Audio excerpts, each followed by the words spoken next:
Hi Walter, current hair color is blonde.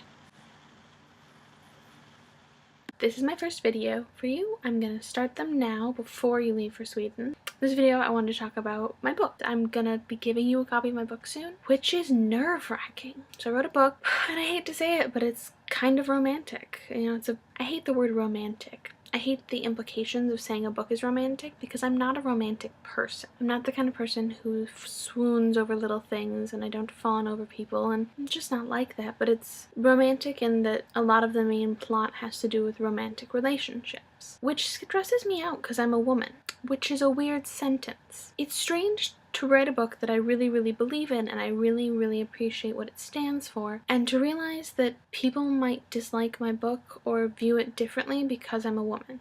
If my book was written by a man, it'd be an interesting portrayal of differences in relationships, but because I'm a woman, it's a sappy story. And it stresses me out a lot. I'm not really sure what to do about it because I can't change how the world is, and I'm not publishing under a pseudonym. Like, I'm a woman, I like being a woman, I'm very proud of being a woman. I'm a strong feminist. But how do I battle that? How do I battle the fact that someone's going to want to put a stupid decapitated woman on the cover of my book? I mean, it's just not something I've ever handled before, you know? This is new territory. I've never written a novel before, and I've never even reached a point where I thought I could get it published. And now here I am. I can get a solidly complete draft done of my book. It's terrifying. I'm hoping that when I'm done, I feel inspired to publish it. Through some connections we have with family and friends, that I'll be able to get a hold of a publisher who's obnoxiously a feminist like me. I mean, the world of self-publishing is great, but as a self-published author, my book's not going to end up in a bookstore, and it's not going to end up in a library, and it's not going to reach kids like all across the continental US.